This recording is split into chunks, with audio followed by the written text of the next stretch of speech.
പത്രപ്രവർത്തകന്റെ ബുദ്ധിശക്തിയെ ചോദ്യം ചെയ്യുന്ന ഒരു മുഖ്യമന്ത്രി കേരളത്തിൽ ഉണ്ടാവുക. അദ്ദേഹത്തിന് സമനില തെറ്റിപ്പോയി. അരി എത്രാന്ന് ചോദിച്ചാൽ പയർ അഞ്ഞാഴി എന്ന് പറയുന്ന സ്വഭാവം ഉണ്ടല്ലോ, അത് ഗതികേട് കൊണ്ട് പറയുന്നതാണ് അദ്ദേഹം. അത്രേ ഉള്ളൂ അക്കാര്യത്തിൽ. ഇത് വെറുതെ പൊങ്ങച്ചം പറയല്ല. 5 സീറ്റും UDF ജയിക്കുന്ന ഇലക്ഷൻ ആയിരിക്കും ഇടുക്കിയിൽ ഉണ്ടാവാൻ വേണ്ടി പോകുന്നതാണ് കാര്യം. ശബരിമല ഇഷ്യൂ സ്വന്തം പാർട്ടി പ്രതിക്കൂട്ടിലായപ്പോൾ അതിൽ നിന്നും രക്ഷപ്പെടാൻ വേണ്ടിയിട്ട് കോൺഗ്രസിന്റെ തലയിൽ ചാരിയാൽ അവർ ശ്രമിച്ചതാണ്. മാപ്പ് പറയണം മുഖ്യമന്ത്രി അടക്കമുള്ള ആൾ അക്കാര്യത്തിൽ. കോൺഗ്രസിന്റെ പാങ്ങൊക്കെ ഈ ഇലക്ഷന് മനസ്സിലാവും എന്താണെന്ന്. ഏപ്രിൽ മാസം 9-ാം തീയതി കഴിഞ്ഞ് മെയ് 4-ന് പെട്ടി ഉറക്കുമ്പോൾ മനസ്സിലാവും കോൺഗ്രസിന് കേരളത്തിൽ എത്ര പാങ്ങുണ്ട്, CPM-ന്റെ സ്ഥിതി എവിടെയാണെന്നൊക്കെ അന്ന് വ്യക്തമായിട്ട് മനസ്സിലാവും. ഞാൻ പരാമർശത്തിലൊന്നും കടക്കുന്നില്ല. അവിടെ വീട് നിർമ്മിച്ചു നൽകാത്തതിന്റെ കണക്കുകൾ ചോദിച്ചുകൊണ്ട് മുഖ്യമന്ത്രി വാർത്താ സമ്മേളനത്തിലടക്കം ഇന്നലെയും ഈ വിഷയമാണ് ഇപ്പോൾ മുഖ്യമന്ത്രി എടുത്ത് ഉയർത്തുന്നത്. മുഖ്യമന്ത്രിക്ക് ഉയർത്താൻ മുഖ്യമന്ത്രിയോടുള്ള ചോദ്യം ചോദിക്കുന്നത് 10 കൊല്ലമായിട്ട് അദ്ദേഹമല്ലേ ഭരിക്കുന്നത്. അദ്ദേഹത്തോട് ചോദിക്കുന്ന ചോദ്യങ്ങൾക്ക് ഉത്തരം മുട്ടുമ്പോൾ തിരിച്ചു ചോദ്യം ചോദിച്ചിട്ട് കാര്യമില്ല. അദ്ദേഹം അധികാരിയാണല്ലോ. അപ്പോൾ അതുകൊണ്ട് അദ്ദേഹത്തിന് മുമ്പിലുള്ള ഒരുപാട് കാര്യങ്ങളും, അദ്ദേഹത്തിൻ്റെ പ്രശ്നമുണ്ട്, അദ്ദേഹത്തിനെതിരായിട്ടുള്ള ആരോപണങ്ങളുണ്ട്, അദ്ദേഹത്തിൻ്റെ കുടുംബത്തിനെതിരായിട്ടുള്ള ആരോപണങ്ങളുണ്ട്, അതൊക്കെ ജനങ്ങളുടെ മുമ്പിലുണ്ട്. ഇത് ചോദിക്കാൻ ഒരു പത്രപ്രവർത്തകൻ വന്നാലോ അവൻ്റെ സ്ഥിതി നിങ്ങൾ കണ്ടല്ലേ. നിങ്ങളുടെ ബുദ്ധി പോലും ചോദ്യം ചെയ്യപ്പെടുന്ന ഒരു മുഖ്യമന്ത്രി കേരളത്തിൽ ഉണ്ടാവുക. പത്രപ്രവർത്തകൻ്റെ ബുദ്ധിശക്തിയെ ചോദ്യം ചെയ്യുന്ന ഒരു സ്ഥിതി ഉണ്ടാവുക. അദ്ദേഹത്തിന് സമനില തെറ്റിപ്പോയി. പരാജയം ഉറപ്പ് വന്നുകൊണ്ടുള്ള സമനില. അത്തരം കാര്യങ്ങൾ ഉന്നയിക്കുന്ന ബാലിശമായ കാര്യങ്ങൾ ഉന്നയിക്കല്ലേ വേണ്ടത്.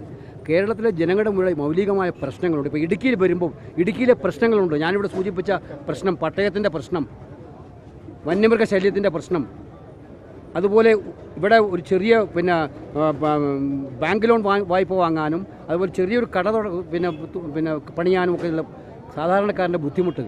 ഇത്തരം കാര്യങ്ങൾക്ക് മറുപടി പറയുന്നതിന് പകരം അരി എത്രാന്ന് ചോദിച്ചാൽ പയർ അഞ്ഞാഴി എന്ന് പറയുന്ന സ്വഭാവം ഉണ്ടല്ലോ, അത് ഗതികേട് കൊണ്ട് പറയുന്നതാണ് അദ്ദേഹം. അത്രേ ഉള്ളൂ അക്കാര്യത്തിൽ. ഇത്രയും കാലം വിവിധ വിഷയങ്ങളിൽ വലിയ പ്രതിരോധത്തിലായിരുന്നു. അത് ഉയർത്തുന്നത് കോൺഗ്രസ് ആയിരുന്നു. പക്ഷേ ഈ ടൗൺഷിപ്പ് വിഷയത്തിൽ ഏതെങ്കിലും രീതിയിൽ കോൺഗ്രസ് ഒരു അല്ല അതെ, ഞാനത് കേട്ടിട്ടില്ല. നിങ്ങൾ പറഞ്ഞിട്ടാണ് ഇക്കാര്യത്തിലൊക്കെ തന്നെ ഞങ്ങളെ സംബന്ധിച്ചിടത്തോളം ഞങ്ങൾ വളരെ ജനങ്ങളുടെ മുമ്പിൽ വിനയാന്വിതനായിട്ട് നമ്മൾ നിൽക്കുന്നതാണ്. ഞങ്ങൾ ഈ ഗവൺമെൻറ് തെറ്റുകളെ ജനങ്ങളുടെ മുമ്പിൽ ചൂണ്ടിക്കാണിക്കും. അതോടൊപ്പം ജനങ്ങളോടൊത്ത് മുമ്പ് നിങ്ങളിപ്പോൾ കിട്ടണം, ഞങ്ങൾ നടപ്പിലാക്കാൻ പോകുന്ന പദ്ധതികളും പറയും. ജനങ്ങൾ ഞങ്ങളെ സ്വീകരിക്കുന്നതിന് തെളിവാണ് കേരളത്തിന് അങ്ങോളം ഇങ്ങോളം. ഇപ്പം നിങ്ങൾ കണ്ടോ, ഇടുക്കിയിൽ 5 സീറ്റും UDF ജയിക്കുന്ന ഒരു ഇലക്ഷനായിരിക്കും ഈ ഇലക്ഷൻ. ഇത് വെറുതെ പൊങ്ങച്ചം പറയല്ല. 5 സീറ്റും UDF ജയിക്കുന്ന ഇലക്ഷനായിരിക്കും ഇടുക്കിയിൽ ഉണ്ടാകാൻ വേണ്ടി പോകുന്നതാണ് കാര്യം. കാരണം കേന്ദ്ര സംസ്ഥാന ഗവൺമെൻറ്റുകൾ ഇവിടുത്തെ ജനങ്ങളെ പ്രത്യേകമായി ഉപകാരം ചെയ്യുന്നില്ല എന്ന് മാത്രമല്ല ഉപദ്രവിച്ചുകൊണ്ടിരിക്കുകയാണ്. ഞാനതാ ഇവിടെ പ്രസംഗിച്ച കാര്യങ്ങൾ ഞാൻ വീണ്ടും ആവർത്തിക്കുന്നില്ല.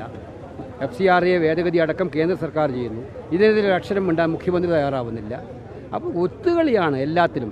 PMCയിൽ ഒപ്പിട്ടത്, ലേബർ കോഡ് നടപ്പിലാക്കിയത്, ഇതെല്ലാം നമുക്കറിയാവുന്ന കാര്യമാണ്. എന്തിനാണ് ഈ ഒത്തുകളി എന്നുള്ളതും എല്ലാവർക്കും അറിയാം.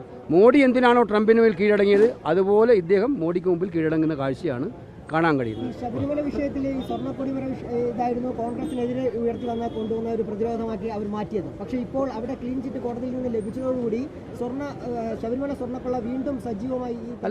ഈ തെരഞ്ഞെടുപ്പിൽ ഏറ്റവും സജീവമാകുന്ന ഒരു വിഷയം തന്നെയല്ലേ അത്. ആ വിഷയം സ്വന്തം പാർട്ടി നേതാക്കന്മാർ അയ്യപ്പൻ്റെ സ്വർണം കട്ടിട്ട് ജയിലിൽ കടന്നിട്ട് അവരെ രക്ഷിക്കാൻ വേണ്ടിയിട്ടുള്ള പെടാപ്പാട് പെടുന്നതിനിടയിലാണ് ഇതിൽ കോൺഗ്രസ്സുകാർക്കും പങ്കുണ്ട്. ആ കാലത്തും നടന്നു വരുത്തി തീർക്കാൻ വേണ്ടിയിട്ടുള്ള ഒരു ശ്രമമാണ് അവർ നടത്തിയത്.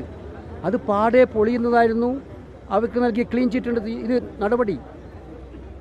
സത്യത്തെ സ്വർണ്ണപാത്രം കൊണ്ട് വെച്ചാൽ പോലും മൂടാൻ പറ്റില്ല എന്നുള്ളത് സത്യമായ കാര്യമല്ല.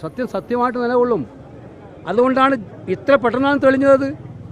ആ സത്യം പെട്ടെന്ന് തെളിഞ്ഞു. ആ സത്യത്തിൽ മാപ്പ് പറയണം മുഖ്യമന്ത്രി അടക്കമുള്ള ആൾ അക്കാര്യത്തിൽ. ശബരിമല ഇഷ്യൂ സ്വന്തം പാർട്ടി പ്രതിക്കൂട്ടിലായപ്പോൾ അതിൽ നിന്നും രക്ഷപ്പെടാൻ വേണ്ടിയിട്ട് കോൺഗ്രസിന്റെ തലയിൽ ചാരിയാൽ അവർ ശ്രമിച്ചതാണ്. അതിനെതിരായിട്ടുള്ള ശക്തമായ വിധിയാണ് ഇപ്പോൾ ഉണ്ടായിരിക്കുന്നത്. അതിൽ മാപ്പ് പറയുന്നതിന് പകരം വീണ്ടും പുലഭ്യം പറഞ്ഞുകൊണ്ടിരിക്കുകയാണ്. ഇതിനെതിരായിട്ടുള്ള വികാരം ഈ തെരഞ്ഞെടുപ്പിൽ പ്രതികരിക്കും.